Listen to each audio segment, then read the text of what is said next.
Assalamualaikum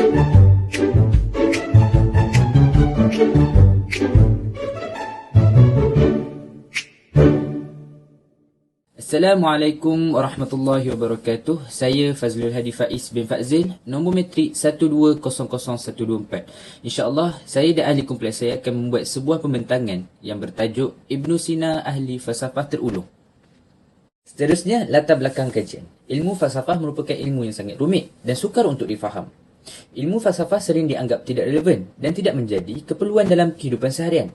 Terdapat ramai tokoh falsafah pada zaman dahulu seperti Socrates, Aristotle dan juga Plato. Ilmu falsafah dianggap tidak relevan pada zaman dahulu.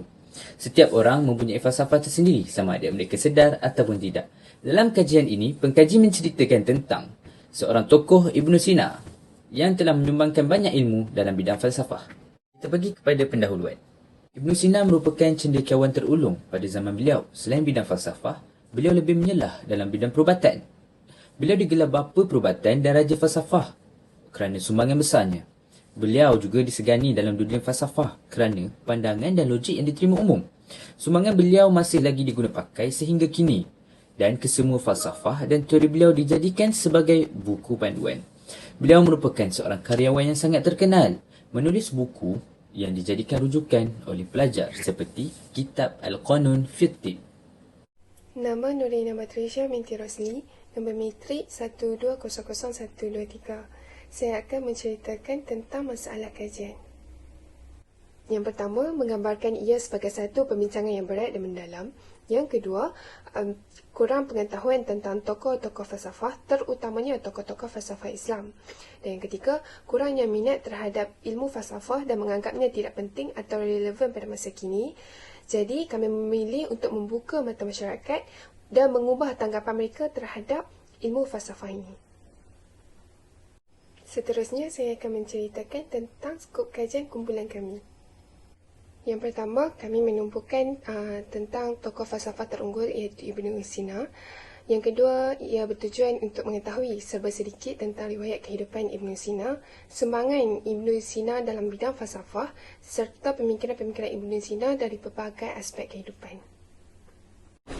Saya Aisyah Syazlin binti Syahimi, nombor metrik 12000122, akan membentangkan tentang kajian literatur dan metodologi kajian. Kajian literatur. Terdapat banyak karyawan yang menjalankan kajian tentang Ibnu Sina. Antaranya ialah DRS Mukhtar Ghazali MAG di dalam kajiannya yang bertajuk Agama dan Falsafah dalam Pemikiran Ibnu Sina. Beliau menerangkan tentang kajian falsafah yang terbahagi kepada dua, iaitu hikmah nazariyah, iaitu ilmu teoritis, dan amaliyah, ilmu praktis. Dalam kajian yang lain pula adalah oleh Andre Ardenshah melalui Jurnal Pemikiran Keislaman dan Kemanusiaan yang bertajuk Pemikiran Filsafat Al-Farabi dan Ibnu Sina. Di dalam kajiannya menerangkan tentang konsep pemikiran falsafah Ibnu Sina, iaitu terbahagi kepada tiga konsep. Konsep pertama ialah wajib al-wujub dan mukmin al-wujub. Konsep kedua ialah qadim dan muhdas, dan konsep yang ketiga ialah teori amanasi. Terdapat banyak lagi kajian yang telah dijalankan oleh pengkaji-pengkaji berkenaan dengan Ibnu Sina. Seterusnya ialah metodologi kajian. Di dalam kajian ini, pengkaji menggunakan kaedah kualitatif di mana pengkaji mengumpul data melalui kaedah analisis dokumen secara atas talian dan melalui perpustakaan. Bismillahirrahmanirrahim. Saya Nausara Afifah binti Azmi, nombor metrik 12000118. Riwayat kehidupan Ibnu Sina. Ibnu Sina atau Abu Ali Husain bin Abdullah bin Hasan bin Ali bin Siyam merupakan anak seorang ulama.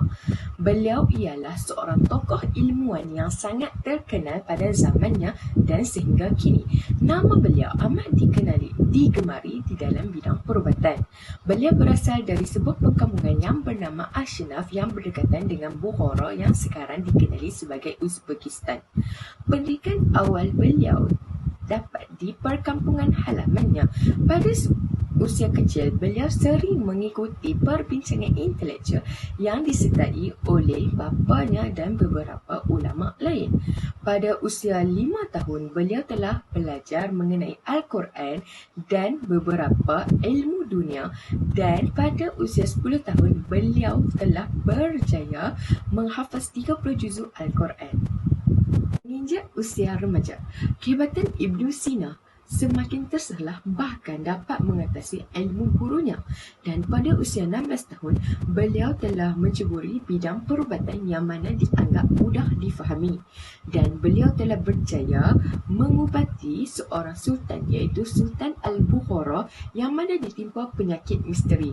Dengan kejayaan ini, beliau telah mendapat layanan istimewa daripada sultan, iaitu dapat menggunakan perpustakaan semenit. Beliau telah kehilangan bapa beliau pada usia 22 tahun, dan setelah itu beliau membuat keputusan untuk berhijrah dari Bukhara ke Jurjan dan akhir sekali ke Hamazan. Banyak pencapaian yang dicipta oleh Ibnu Sina, antaranya pada usia 21 tahun beliau telah memulakan penulisan karya yang berkaitan dengan pelbagai bidang ilmu, antaranya ilmu matematik dan ilmu perubatan, dan akhir sekali beliau telah membuskan nafas terakhir pada usia 57 tahun dan disemadikan di Hamadan, Iran. Saya Siti Aisyah binti Muhammad Din, nombor matrik 1200120. Saya ingin membentangkan tentang sumbangan Ibnu Sina dalam bidang falsafah. Kitab Asy-Syifa merupakan kitab pertama Ibnu Sina. Kitab ini merangkumi semua ilmu yang dikumpulkannya secara tersusun dan merupakan karya Ibnu Sina yang terbesar. Selain itu, kitab ini dikenali sebagai kitab perubatan yang termasyhur. Seterusnya ialah kitab An-Najat, iaitu kitab yang mana mempunyai ringkasan daripada kitab Asy-Syifa. Kitab An-Najat ini merupakan sebuah kitab yang mana menjelaskan tentang psikologi. Seterusnya, kitab ini disusun dan dikaji semula oleh Ibnu Sina untuk memberi penjelasan secara meluas dan lebih terperinci lagi mengenai kitab Asy-Syifa. Jadi, para pembaca dan pengkaji lebih menggemari kitab An-Najat berbanding dengan kitab Asy-Syifa. Kitab Al-Isyarat atau dengan nama panjangnya Kitab Al-Isyarat wal Al-Tanbihat. Kitab ini dikaryakan oleh Ibnu Sina pada masa-masa akhir kehidupannya. Kitab Al-Isyarat wal Al-Tanbihat merupakan karya yang terbaik pernah diterbitkan pada tahun 1892 Masihi di Leiden. Kitab ini terbahagi kepada 4 jilid, yang mana jilid pertama membahaskan tentang logika dan jilid seterusnya membahaskan tentang fizika, metafizika dan tasawuf. Kitab Al-Hikmah Al-Masyriqiyat, iaitu kitab ini dikatakan mengulas tentang tasawuf. Namun menurut Carlos Nalino, karya itu sebenarnya berbicara soal falsafah timur sebagai imbangan falsafah barat. Nama saya Nurul Syafiqah binti Hashim, nombor matrik 1200119. Saya akan menceritakan tentang pemikiran-pemikiran Ibnu Sina. Yang pertama adalah emanasi ataupun al-faid, iaitu dikenali sebagai proses penciptaan alam. Menurut Ibnu Sina, Tuhan memancarkan 10 akal, 10 jiwa dan juga 10 raga. Dengan itu wujudnya emanasi. Emanasi adalah keadaan di mana Tuhan berfikir tentang dirinya, maka melalui itu berkembangnya akal satu kepada banyak, iaitu dengan kata lain, melalui aktiviti berfikir Tuhan dapat mencipta alam.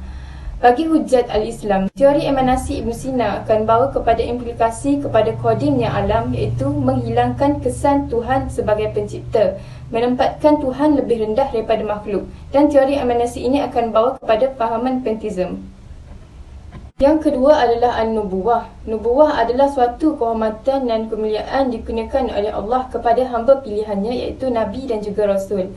Menurut Ibnu Sina, para Nabi dan juga Rasul adalah manusia yang paling utama dan Allah menganugerahkan mereka daya akal yang besar serta kuat dan memiliki daya yang suci. Tugas An-Nubuwah bukanlah tugas yang mudah, dan Allah telah berfirman dalam surah Al-Hajj ayat 75, Allahu yastafi minal malaikati rusulan wa minan nasi innallaha sami'un basir, yang bermaksud Allah memilih para utusannya dari malaikat dan dari manusia. Sungguhnya Allah Maha mendengar dan juga Maha melihat. Tiga adalah al-wujud. Ibnu Sina menggabungkan pandangan ahli falsafah sehingga menjadi suatu bahan tersendiri untuk menghasilkan filsafat wujud. Ibnu Sina membahagikan wajib al-wujud ini kepada dua bahagian, iaitu yang pertama adalah wajib al-wujud bizatihi yang bermaksud bentuknya wujud dalam zatnya sendiri, menjadikannya mustahil dianggap tidak ada. Yang kedua adalah wajib al-wujud bighairihi yang bermaksud sesuatu yang wujud kerana ada yang lain, tetapi tidak semestinya jika tidak ada yang lain, ia tidak wujud. Ibn Sina menyatakan bahawa pencipta yang dinamakan wajib al-wujud iaitu satu, membawa maksud bahawa manusia harus menyembah hanya kepada Allah dan segala yang wujud tidak ada permulaan. Yang terakhir adalah jiwa ataupun an-nafsu. Perkataan jiwa berasal daripada bahasa Arab iaitu an-nafsu yang mempunyai banyak makna. Jiwa terbahagi kepada dua, iaitu yang pertama dari segi fizik yang menceritakan tentang jiwa tumbuh-tumbuhan, haiwan dan juga manusia. Yang kedua adalah jiwa manusia iaitu an-nafsu an-natiqah yang mempunyai satu daya iaitu daya berfikir yang dimaksudkan oleh akal. Menurut Ibn Sina, jiwa merupakan hakikat sebenar manusia. Ia menunjukkan bahawa jiwa merupakan kesempurnaan awal bagi tubuh. Jiwa dan tubuh mempunyai hubungan yang erat dan mempunyai kaitan di antara satu sama lain. Assalamualaikum, nama saya Muhammad Alif Imran bin Azli, nombor matrik 12000121. Sebagai penutup, pengkaji dapat menyimpulkan bahawa Ibn Sina tidak dapat dinafikan lagi sumbangannya terhadap tamadun Islam, terutama daripada segi penghasilan karya yang berkualiti yang menjadi panduan oleh masyarakat di zaman beliau hingga ke hari ini. Ibn Sina juga seorang yang sangat berinovatif tinggi. Beliau banyak menghasilkan karya dalam berbagai bidang ilmu, terutamanya falsafah dan juga perubatan yang telah mengangkat beliau sebagai tokoh falsafah terbesar di dunia. Semoga dengan setiap sumbangan yang telah diberikan oleh Ibn Sina dapat memberikan manfaat kepada semua masyarakat untuk diaplikasikan di dalam kehidupan mahupun untuk dijadikan kajian untuk menambah ilmu pengetahuan. Sekian, terima kasih.